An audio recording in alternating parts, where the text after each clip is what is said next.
Saludo, eh, ustedes ya me conocen, me llamo Ricardo Sánchez.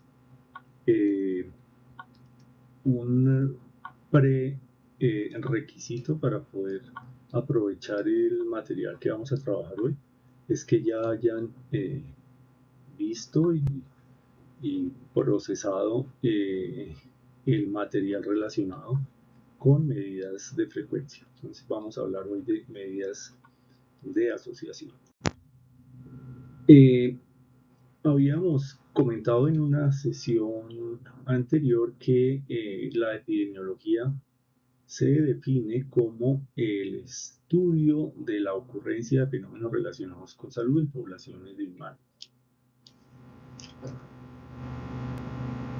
Este estudio de, de esta manera en que ocurren estos desenlaces en salud tiene dos focos, dos puntos claves que son uno, contar, que son las medidas de frecuencia, y lo otro, estudiar cómo se relacionan estos desenlaces con otros fenómenos. Y hemos mencionado que esta relación con otros fenómenos puede ser desde el punto de vista de factores etiológicos, factores diagnósticos o factores pronósticos. Eh, la pregunta que surge es cómo se puede establecer esa relación entre un desenlace en salud con algunos otros fenómenos o variables, y la respuesta son las medidas de asociación. Entonces vamos a mirar ese punto. En esta sección vamos a mirar primero unos puntos teóricos que son claves para el manejo de las medidas de asociación. El primer concepto teórico es sobre probabilidad. Todos sabemos, más o menos, tenemos una idea de qué es probabilidad. Ya más específicamente en el análisis estadístico hay diferentes enfoques a la teoría de probabilidad. Y aquí voy a presentar uno de ellos, que es el enfoque de probabilidad de frecuencia relativa, o también enfoque frecuentista, que llaman algunos, que es un enfoque que tiene bastante aplicación en el escenario de la epidemiología. Eh, la probabilidad desde este enfoque de tipo frecuentista se define de esta manera. Si un proceso se repite un alto número de veces, n veces, y si algún evento con cierta característica sucede m veces, entonces la frecuencia relativa de que ocurra m sobre n será aproximadamente igual a la probabilidad de e. Entonces podremos decir que la probabilidad de e será aproximadamente la razón de m sobre n. Ya vamos a ver esto aplicado a un ejemplo sencillo en una tabla de contingencia. Este sistema de probabilidad frecuentista tiene muchísimas propiedades. Aquí quiero destacar algunas que podrían tener una aplicación más adelante en esta charla. Cuando los eventos son mutuamente excluyentes, por ejemplo, vivo o muerto, si está vivo no está muerto, y viceversa, cuando se da esa característica, la probabilidad de E siempre será mayor que 0. La probabilidad se expresa como un número, generalmente entre 0 y 1, es una proporción, pero nunca va a ser ni menor de 0 ni mayor a 1. Los diferentes eventos de probabilidad, si se suman, dan todo el espacio de probabilidad, y eso es 1. Por ejemplo, si la probabilidad de ser hombre es 0.4 y la probabilidad de ser mujer es 0.6, 0.6 más 0.4 da 1. Si en la raza la probabilidad de ser blanco es 0.6, la probabilidad de ser afroamericano 0.2 y la probabilidad de otras razas es 0.2, la suma de esas tres probabilidades, 0.6, 0.2 y 0.2, da 1. Ya siempre la suma de la probabilidad de todos los eventos posibles va a ser 1. Y la otra propiedad nos dice que la probabilidad de que ocurra alguno de dos eventos de probabilidad es igual a la suma de la probabilidad de cada uno de esos eventos. Eh, Esto se da si los eventos son mutuamente excluyentes. Miremos lo anterior aplicado en un ejemplo. Tenemos esta tabla de contingencia en la cual por las filas va el sexo masculino o femenino. Por las columnas va una variable que es fumar, fuma sí o fuma no. Vemos que dentro de los hombres hay 10 que fuman, 30 que no fuman, en total son 40 hombres, dentro de las mujeres hay 8 que fuman, 32 que no fuman, en total son 40.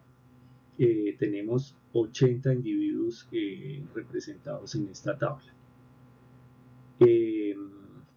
La pregunta que se hace es, en el grupo masculino, en los hombres, ¿cuál es la probabilidad de ser fumador? Si tomamos la definición anterior, aquella del enfoque probabilidad-frecuencia relativa, tenemos lo siguiente. La definición decía esto: un proceso, en este caso ser hombre, se repite un alto número de veces n. En este caso, ser hombre se repite 40 veces, hay 40 sujetos. Algún evento con cierta característica E, la característica E es fumar, sucede m veces. En este caso, m es 10 veces. Entonces, la frecuencia relativa de que ocurra m sobre n será aproximadamente igual a la probabilidad de E. Entonces, m sobre n es 10 sobre 40, lo que me da una probabilidad de 0,25. Hablemos de otro concepto, algo parecido a la probabilidad, pero no es equivalente, que es el concepto de odds. Es un término que viene del inglés, que se usaba en hípica, en las carreras de caballos, para referirse a las apuestas. Referido a las apuestas, podemos tener otros ejemplos diferentes de los caballos, por ejemplo, boxeo. Cuando hay una pelea de boxeo, las noticias dicen las apuestas están 4-2 a favor del Macho Camacho, por decir algo.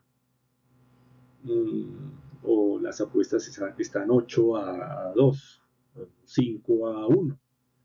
Las apuestas 5-1 nos están diciendo, hay 6 personas que están apostando, 5 están a favor de determinado sujeto y 1 están a favor de un sujeto diferente. Ese término de odds viene a ser lo mismo. Son las apuestas, también lo llaman chances. En algunos textos hablan de posibilidades, pero pues nosotros tenemos muy en cabeza un concepto que es el OR, que viene de odds, y vamos a seguir usando la palabra odds sabiendo que es un concepto relacionado con las apuestas. Miremos la tabla y vamos a entender esto fácil. En la tabla, ¿cómo están las apuestas a favor de que los hombres fumen? Entonces, digamos que hay 40 apostadores, estamos en el grupo de hombres, 40 apostadores, 40 hombres, y las apuestas están: 10 apuestan a que fuman, 30 a que no fuman. O sea que las apuestas están 10-30. 10-30 es un tercio, lo que es igual a 0,3. De esta manera podemos decir que el odds de fumar entre los hombres es 0,3. También podríamos calcular el odds de no fumar entre los hombres. Aquí diríamos 30 apuestan a no fumar y el resto apuestan a que fumen. Sería 3-1. Vean ustedes que ese 3 es lo mismo que tomar 1 sobre este 0.3. Uno puede hacer esa inversión para poderse referir al odds de la categoría que complementa a este grupo.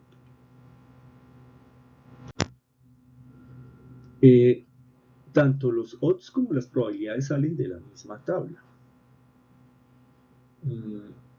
Luego, con los mismos datos, yo puedo pasar de odds a probabilidades o de probabilidades a odds. En esta fórmula estoy mostrando que si yo conozco la probabilidad P y uso esta fórmula P sobre 1 menos P, a partir de las probabilidades puedo hacer la traducción a odds. Y por el otro lado, si tengo los odds y aplico esta fórmula odds sobre 1 más odds, puedo trasladar esta magnitud de odds a probabilidades. Miremos el ejemplo. El odds de fumar entre las mujeres es 8 a 32. 8 mujeres apuestan a fumar, 32 a no fumar, 8 a 32. Eso da 0,25. La probabilidad de fumar entre las mujeres es nm sobre n, 8 sobre 40, que es 0.2. Entonces tengo tanto el odds como la probabilidad de fumar entre las mujeres. Ahora, si tuviera la probabilidad, o sea, este 0.2, yo puedo tomar acá, en lugar de esta p.2, sobre 1 menos 0.2 queda 0.8, 0.2 sobre 0.8, eso da 0.25, que es el odds. Y lo contrario, si tengo el odds, o sea, este 0.25, con la fórmula tendría 0.25 sobre 1 más 0.25, queda 1.25, y 0.25 sobre 1.25 es 0.2, que es la probabilidad. Seguimos con conceptos teóricos. Ya hablamos de qué es una probabilidad, qué es un odds. Ahora vamos a ver qué es asociación. Asociación simplemente se refiere a que cuando una variable cambia, hay otra variable que responde a ese cambio y también se modifica. Yo podría decir que si me aumenta la estatura, me aumenta el peso. Es decir, uno aumenta y la otra también aumenta, o sea, hay un cambio hacia lo positivo, pero pueden ser cambios también hacia lo negativo. Cuando una aumenta, la otra disminuye. El hecho de que haya asociación no quiere decir que haya causalidad. Es un elemento que juega en la causalidad, pero no es igual. Eso es importante para algunas medidas de asociación que vamos a ver más adelante. Una medida de asociación, como su nombre lo indica, es una forma de ponerle números a esa asociación que existe entre dos variables. Hay un concepto importante en epidemiología que es el de fuerza de asociación. Y la fuerza de asociación es simplemente qué tan grande es el número que me da la magnitud de esa medida de asociación. Entre más grande el número que me expresa esta magnitud, mayor será la fuerza de asociación. Otro concepto es el de direccionalidad. Cuando hablamos de direccionalidad, yo estoy diciendo o asumiendo, por lo menos teóricamente, que hay una variable que es independiente y otra que es dependiente. Por ejemplo, peso, estatura. La variable independiente debería ser la estatura y la variable dependiente el peso. Yo podría pensar que si gano estatura, gano peso. Lo contrario de pronto no es tan fácil de asumir. Entre más gordo me vuelva, más talla adquiero, no tendría sentido. Entonces la direccionalidad debe tener algún sentido lógico clínico. Y estas dos palabras, independiente, dependiente, equivale a lo que también en epidemiología se habla como exposición, que es la variable independiente, y desenlace, que es la variable dependiente. Cuando yo establezco esta direccionalidad, puedo hablar que las medidas de asociación son medidas de efecto. También se llaman medidas de efecto a las medidas de asociación cuando hay direccionalidad. Es importante tener en cuenta que la significación estadística, o sea, el famoso valor P, no es igual a fuerza de asociación. Un ejemplo clave, clásico, es significación, es responder a la pregunta que le hacen algunas personas a otras: ¿tú me quieres, sí o no? Si la respuesta es sí, hay significación estadística. Pero la pregunta que sigue es: ¿qué tanto me quiere? Esa ya es un indicador que se puede medir con otro número, que es la fuerza de asociación. Entonces el valor P no da fuerza de asociación. La fuerza de asociación la van a dar estas medidas de asociación que vamos a mirar más adelante. Dos términos más que vamos a definir. Riesgo es la probabilidad de que algo que no ha ocurrido ocurra, y ese algo pues suele ser un evento no deseado. Uno no habla del riesgo de ser feliz, sino al contrario, el riesgo de ser infeliz. Y el factor de riesgo pues es una característica o condición que se asocia con un riesgo aumentado o lo que es igual a una mayor probabilidad de un desenlace en salud.